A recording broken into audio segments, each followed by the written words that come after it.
Please note, Night Terrors is for a mature audience only. Episodes may contain violent images and extreme gore.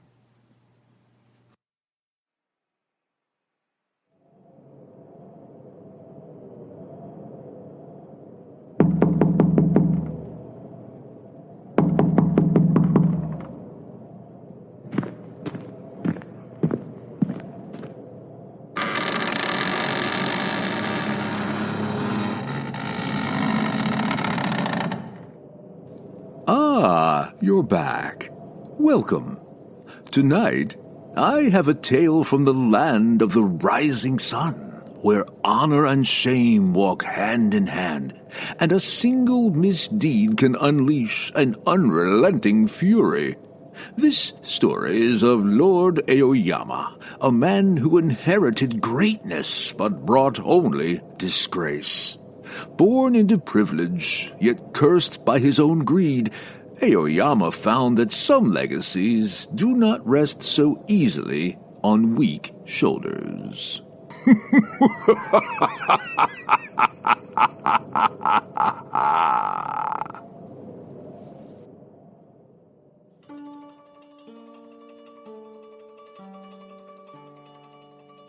Lord Tessen Aoyama sat in the grand halls of Bancho Manor, a fortress of wood and stone that had stood for centuries. His title and wealth were inherited, passed down to him like an heirloom, along with the great name of the Tessen clan, a name once whispered with reverence across the lands. The Tessen family had fought in legendary battles, earned the favor of shoguns, and etched their honor into history. Aoyama's ancestors had carved the path he now walked, men of strength, courage, and cunning, who had ensured the prosperity of Bancho Manor through blood and sacrifice. But Aoyama himself had contributed nothing to this legacy. His rise to power was not born of personal valor or achievement. It was merely the result of being born into the right family. The Tessen clan had already secured their place in history, and Aoyama was content to live off the greatness of those who came before him. He took the riches, the luxuries, and the title of lord without ever earning the respect or honor that his forefathers had fought so hard to claim. Now, in his hands rested a legacy he did not deserve, and the weight of its burden he neither acknowledged nor respected. As the servants hurriedly cleaned the manor, Aoyama reclined on a bed of pillows in his private quarters, lazily sipping sake from a chipped cup. His once fine robes were stained with dried sweat and food drippings from the previous night's indulgence. He scratched at his unkempt beard, the coarse hairs matted with oil and grime. His skin, slick with the sheen of neglect, had a sour odor, the kind that clung to the air even after he had left the room. His belly, soft and bloated from years of excess, hung over the sash that struggled to hold his robes together. A layer of grease shimmered on the lips as he slurped another mouthful of sake, the liquid spilling slightly down his chin. His fingers, thick and soft, bore the residue of past meals, dirt and food remnants wedged between his nails. The room itself, much like its lord, reeked of stale sweat and unwashed fabric. The wooden floors were littered with discarded bits of food, and the air was thick with the smell of old alcohol and rot. Aoyama belched loudly, the sound echoing off the walls, and wiped his mouth on the back of his sleeve, not caring that it left a greasy streak on the already stained fabric. His hair, once sleek and well-groomed, hung in limp strands around his face, the oils from his scalp creating a slick shine under the dim lantern light. He hadn't bathed in days, and it showed in the way his skin felt sticky to the touch, and the yellowed sweat stains that clung to the folds of his robe. Even his movements lacked the grace expected of a lord. When he rose from his pillows, his breath came in heavy pants, and he staggered slightly from the weight of his own indulgence. The folds of his belly jiggled with each sluggish step as he shuffled towards the courtyard, the stench of his unwashed body lingering behind him like a foul mist. Yet, in Aoyama's mind, none of this mattered. He was a lord. He could take what he wanted, and anyone who dared to turn away in disgust would feel his wrath. He had no need for the cleanliness or fitness of a warrior. Power to him was in control, not in appearance. A belch escaped from his jowls as a servant entered. She obediently kept her gaze upon the floor, her eyes never leaving her own feet. She quickly placed a bowl of carefully prepared rice before him and knelt low, her forehead nearly touching the floor as she trembled in fear. Aoyama now stood above her, his shadow looming like a storm cloud, his eyes narrowed with irritation. "You call this rice?" he sneered, kicking the small wooden bowl across the floor. The bowl clattered against the wall, scattering its contents. "It's burnt. How many times must I endure your incompetence?" The servant flinched at his words, but said nothing, keeping her gaze firmly on the floor. Her hands were shaking, her thin body tense with the expectation of what might come next. "You useless dog!" Aoyama hissed, his voice low and dangerous. "Do you think I won't notice when you serve me filth?"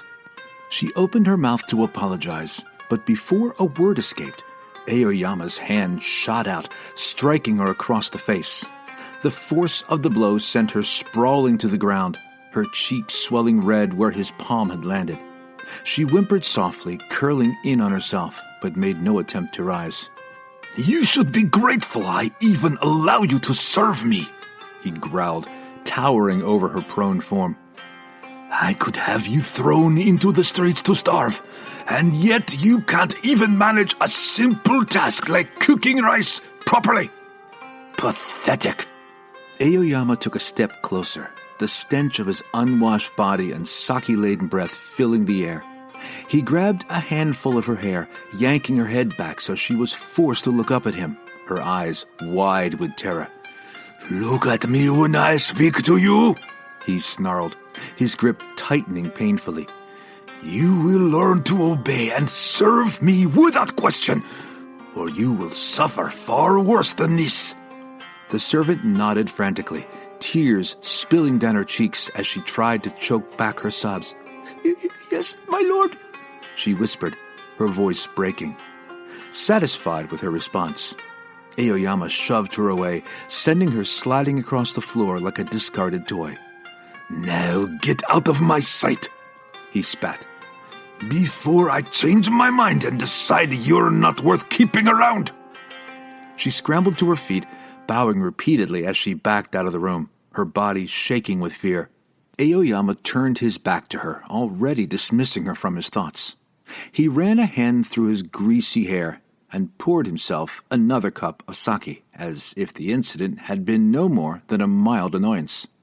To him, the servants were nothing but tools, disposable, replaceable, and he saw no reason to treat them with anything more than contempt. After all, he was Lord Tessin Aoyama, and no one, not even those beneath him, deserved his respect. There was one servant who had caught Aoyama's eye, though. Okiku. Okiku was a young servant, known for her beauty and grace, with a quiet strength that lay beneath her gentle demeanor. Her long black hair, always neatly tied back, framed a face that seemed to glow with a soft radiance. Despite the harsh life of servitude, her wide, expressive eyes still held a spark of life and dignity. But beneath her exterior was a deep well of resilience. Okiku had endured much in silence, her loyalty unwavering, though her heart held the weight of unspoken fears. She was as vulnerable as she was determined, and it was this mix of beauty, vulnerability, and quiet defiance that drew the cruel attentions of Aoyama. She moved with an elegance that belied her status, her hands deft and skilled as she tended to her duties, particularly the care of the treasured porcelain plates. The 10 porcelain plates, a gift from the shogun no less, had been handed from generation to generation by the lords of Bansho Manor. They were displayed in the wooden vaulted great hall amidst the battle honors won by the Tessen clan and only brought down for the most special of guests. Lord Tessen Aoyama cared nothing for these plates. His only desire was for the one who lovingly cleaned and polished them every day. Come evening, he would stalk the dark halls like a predator, his eyes sharp, hunting for the one thing he wanted more than anything else: Okiku. She was the perfect prey, young, beautiful, vulnerable. Aoyama savored how she would look at him. Those wide, terrified eyes only made him want her more. She couldn't say no to him forever. He was a great lord, and no one would deny him what he wanted. He'd been patient, but tonight his patience had worn thin. And tonight, Aoyama had a plan that would break her. He reached up and removed one of the plates and slid it under the display rack with his 2 blades, his katana and his wakizashi. Then, with a cruel smile on his lips, he called for her. Okiku came, her small footsteps echoing down the hall, each one bringing her closer to his trap. When she entered the room, she kept her eyes obediently to the floor and could not see the wicked gleam in his eyes. Okiku, he said warmly, since my father died last year, we have not hosted a banquet. This I now plan to do. There will be 10 dining in total. Count the plates. He watched as she obediently counted the plates. 1, 2, 3. She was so innocent, so clueless. Aoyama leaned against the wall where the war banner of the Tessen clan was pinned. He crossed his arms and waited for the moment.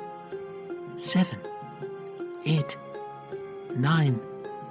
He watched the panic hit her like a slap.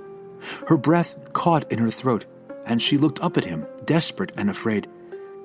"My lord," she stammered, her voice shaking. "One plate. He's missing." Aoyama's smile grew. Missing? Now how could that be, Okiku? You were responsible for those plates, weren't you? Her face drained of color. "Please, my lord, I'll find it. It must be here somewhere."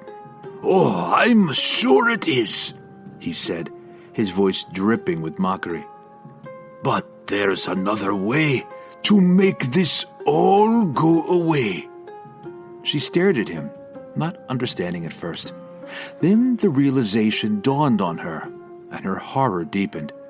Aoyama stepped closer, towering over her. "All you have to do, Okiku, is give me what I want. Be mine, and the plate will magically reappear." She recoiled, her disgust clear. "No," she whispered, backing away from him. Aoyama's patience snapped. He grabbed her arm, his grip like iron. "You're going to regret that, Okiku. Guards!" He enjoyed her begging as he dragged her out of the great hall and down the long, dark corridors to the courtyard. His retainers, loyal only because they feared him, ran out to the sound of the cries and followed their master. All the servants came out too, for all the shouting had roused them. In the center of the courtyard stood a well, ancient and deep, the kind of place that swallowed light and sound. Aoyama threw Okiku to the ground beside it. She scrambled to her feet, but there was nowhere to run. "This is your last chance, Okiku," Aoyama hissed. "Say yes, and this all ends." Tears streamed down her face, but her eyes never lost that fire. "Never," she spat, her voice shaking but strong. "First you will suffer," Aoyama snarled and nodded to his men to draw their knives. "Refuse me again, and you will die." I will never give you the satisfaction, she screamed in defiance. And I will never forgive. She sprang on top of the wall of the well. The retainers, acting more out of fear than duty, paused. Aoyama laughed. You would kill yourself rather than be with me? Don't be ridiculous. I am young and destined for glory. You are ridiculous, she cried. The last son of a worthy line, discarding all honor without a whisper of greatness to your name. No servant should address a master so. Aoyama flew into a rage, but before he could do anything, Okiku jumped. Her scream echoed up the stone walls, a piercing cry that seemed to last forever, until suddenly there was silence. Aoyama looked at his retainers and servants in a fury. They had heard her wounding words. Leave me, all of you. Leave this place. Begone! Aoyama could not sleep that night. The humiliation gnawed at him. He got up and walked the dark corridors, fuming. As he passed the great hall, he heard a whisper. 1. He paused to listen. 2. He had dismissed all of his people from the manor, but perhaps one of them had stayed out of loyalty or stupidity. 3. He entered the vaulted hall, whose ancient beams had watched over his family for more than 2,000 years. 4. He could not see anyone. 5. Who is there? He demanded. 6. Then he realized the voice was familiar. 7. His breath misted, and his anger chilled to icy fear. 8. He then heard the drip, drip, drip of water behind him. He wouldn't turn around. He insisted to himself. 9. The drip, drip, drip of water was coming closer. The hairs on the back of his neck prickled with dread. He started to turn. A bone-chilling cry pierced through him, filled with agony and rage. He flinched and closed his eyes in terror. He stood, breathing hard. The entire manor echoed with the scream until all was silent again. He opened his eyes slowly. There was nothing there. He swallowed. A nightmare, he told himself. There was no one here. Trembling, he turned to leave, and his bare foot stepped in a pool of icy water. He gasped and fled to his room. The next day dawned clear and sunny. Aoyama felt rough from the horrors of the night. It had been a bad dream, he insisted, a trick of his mind. He went to splash water on his face, but the bowl was empty. He wandered his halls alone, cursing his faithless retainers who had mostly abandoned him. As the sun rose higher and the heat grew, he became thirsty. He looked out to the courtyard and the well. Dismissing the strange events of the night, he still could not drink from a well with a dead woman in it. Tomorrow I will hire new servants, he promised himself. He went to his father's sake store and opened one of the best. Then he spent the rest of the day drinking until night came. I am a great lord, he insisted to the hall from his seat by his twin blades, surrounded by empty clay bottles.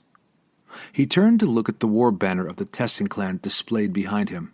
It had seen the most magnificent battles of the age.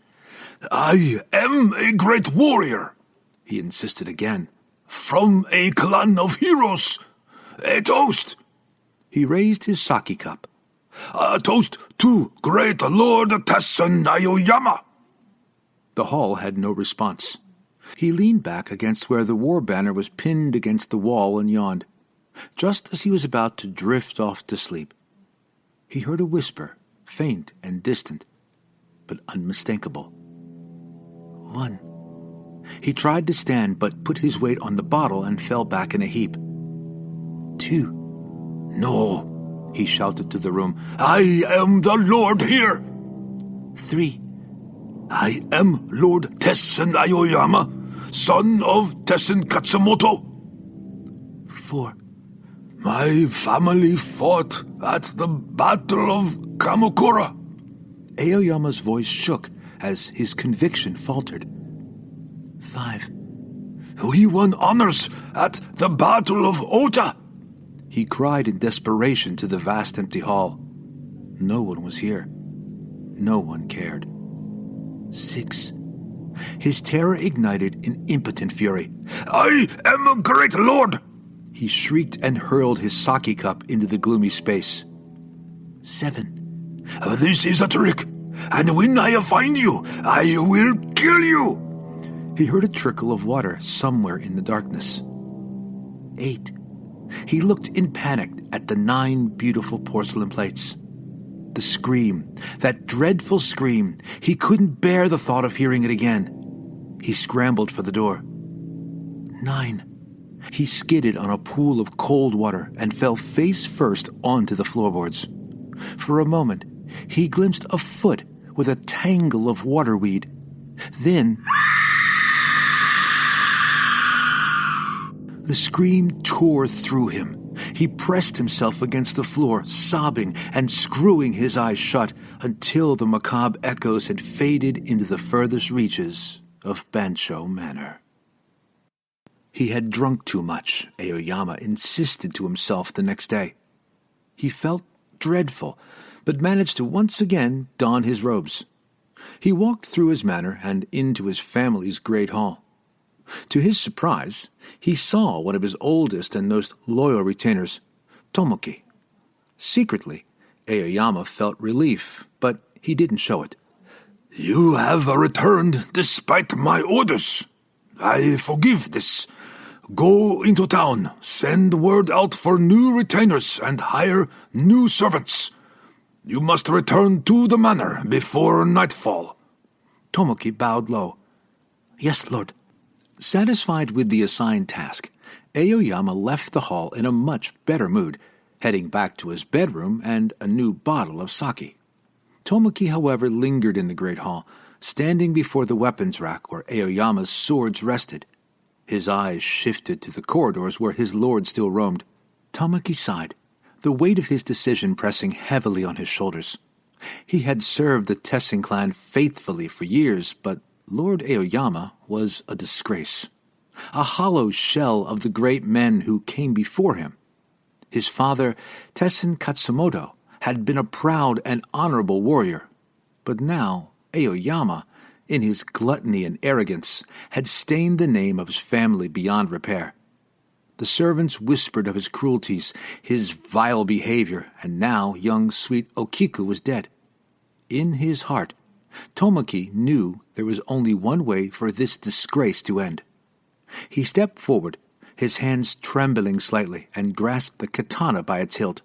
The cold steel felt heavier than it should have, as though burdened by the legacy of those who had wielded it in honor, only for it to rest now in the hands of a man who did not deserve it. Tomoki hesitated. His loyalty conflicted with the sense of duty. If Aoyama did not change, then the reputation of the family would be lost forever. "This is not for me, nor for you, my lord," Tomoki muttered softly, pulling the katana from its place.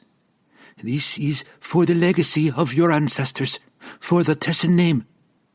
He placed the katana carefully in the shadows, hidden from view before turning to the wakizashi. His hands trembled slightly as he slid the scabbard free from the short blade. Tomoki knew that this was Aoyama's last chance to regain what little dignity he had left. He hoped that his lord, in his drunken stupor, would see the unsheathed blade, understand the silent message left for him, and choose the only path left to a man who had fallen so far. Aoyama would need to take his own life, perform seppuku, and in doing so, at least redeem his family's honor, if not his own. "It must end this way," Tomoki whispered, placing the wakizashi back on the rack without its scabbard. "Your shame cannot be allowed to continue." The ancestors are watching. They will not forgive this disgrace." He straightened, stepping back and bowing his head toward the rack of weapons. Though his loyalty remained, Tomoki's heart was heavy with the knowledge of what he had done. Yet he knew, deep down, that if his lord did not take this final act of redemption, the dishonor would stain the Tessin name for generations to come. "For the good of the Tessin clan," Tomoki said quietly, his voice barely a whisper as he turned to leave the room. "Please, my lord, find your honor in the only way that remains." With one last glance at the unsheathed blade, Tomoki left the manor, hoping, praying that Aoyama would understand the weight of the gesture. By tonight, all would be set right, Aoyama said to himself. But as the sky colored red as blood with the setting of the sun, Tomoki had not come. Aoyama was furious. "He is only late," he said as he strode to the kitchen. "He will arrive later tonight." Aoyama took a meal of rice and smoked fish to the great hall. He had overcooked the rice to a stodgy mess and blamed Tomoki. "He had better have found a good cook, or I will have him lashed." The moon rose in a clear sky, and the night grew chilly. 1. Aoyama's blood ran cold. 2. No more. No more counting. I am a great lord, and I command it. He looked at the 9 plates. I will smash them all. He strode to his sword rack to take up his katana, kicking aside the empty sake bottles still scattered there. 3. His katana was not there. 4. Who stole my blade? 5. The moon glinted off the blade of his wakizashi. Someone had removed the scabbard. 6. Is this what you want? You want me to commit seppuku? He laughed in hysterical disbelief. Me, a great lord, and what are you? 7. You, a serving wench, you have no say over me. 8. The scream was coming. He could not abide to hear it again. 9. Here it is! He screamed. He pulled the 10th plate out from under the sword rack. And damn you! He struck the plate against the rack, and it broke into 3 pieces. He tensed with his back to the room, waiting for the scream. But there was only silence. He drew in a deep breath. It was over. Silence fell over the hall. Drip, drip, drip. Aoyama's breath came in ragged gasps as he stood frozen in the great hall. His body trembled uncontrollably, and his legs felt weak beneath him. The moonlight filtered through the narrow windows, casting pale shadows across the floor. But the room felt colder, darker than ever before. His hands, clammy with sweat, clutched the fragment of the shattered plate with a desperate grip, his knuckles white from the strain. Drip, drip, drip. The soft, rhythmic sound of water echoed through the hall, each drop seeming louder, closer, though Aoyama couldn't see the source. His heart thundered in his chest, so loud it drowned out every other sound. His mouth was dry, and his entire body was slick with a sheen of cold sweat. He had heard the counting, her voice, so familiar, so haunting, repeating over and over in his mind. But now there was only silence, only the dripping. Drip, drip, drip. His feet refused to move, rooted to the spot, as though the weight of his own fear had turned him to stone. The air in the hall seemed to thicken, the oppressive silence pressing down on him, suffocating. His eyes darted around the room, searching the shadows for the source of the sound, but all he could see were the 9 plates gleaming on their display. Drip, drip, drip. His breath caught in his throat as the air grew colder still, his breath misting in front of him in the dim light. The sound of dripping water was behind him now, closer than ever. He didn't want to turn. He couldn't turn. But the hairs on the back of his neck stood on end, and a chill ran down his spine. Every instinct screamed at him to flee, but his legs refused to obey. Slowly, with a sense of mounting dread, Aoyama turned his head. His heart skipped a beat. There, standing just a few feet away, illuminated in the moonlight, was her, Okiku. Her long, dark hair hung in wet, tangled strands around her face, water dripping from the tips onto the wooden floor below. Her skin was pale, unnaturally so, like a figure carved from marble, the contours of her face sunken and gaunt, her hollow, dark eyes fixed on him, devoid of life, yet burning with a cold, unrelenting hatred. The thin white garment clinging to her body was soaked through, dripping with water that pooled at her feet. Yet she moved with an eerie grace, her every motion deliberate, slow, and filled with purpose. Aoyama's throat tightened, his body seized by an icy terror that gripped him tighter than any hand ever could. He stumbled backwards, his foot catching on the discarded sake bottles, sending them scattering across the floor. His heart pounded wildly in his chest as Okiku stepped forward, her bare feet soundless against the floorboards. Each step closer felt like an eternity, and with each inch the air seemed to grow colder, heavier. "No, no!" Aoyama whimpered, his voice high-pitched, almost childlike. He backed into the corner of the hall, pressing himself against the wall as though he could disappear into it. His bowels loosened, and he felt a warm rush of urine down his legs, mixing with the cold sweat that soaked his robes. The stench of his own fear filled the air, but he barely noticed, his mind consumed by the sight before him. She was relentless. Okiku continued her slow advance, her dark eyes never leaving his. The cold, unfeeling hatred in her gaze bore into him, stripping away every layer of arrogance and pride he had once held. The powerful lord of Bancho Manor was reduced to a quivering wreck, a hollow shell of a man. Aoyama's voice broke into a pathetic string of whimpers and sobs. "I didn't mean... I wanted... Please, mercy, mercy, Okiku!" His hands shook violently, still clutching the broken fragment of the plate. He held it out before him as if it could ward her off, but it was useless. She was unstoppable. She reached out with a hand, her fingers pale and skeletal, and tugged the shard of porcelain from his trembling grasp. Her touch was like ice, numbing his fingers as she pulled it free. Aoyama's bladder gave way completely, warm liquid soaking the front of his robes as he crumpled to the floor. He sobbed, tears streaming down his face, begging incoherently for his life. But Okiku did not speak. Her lips curled into a grotesque smile, her hollow eyes gleaming in the moonlight.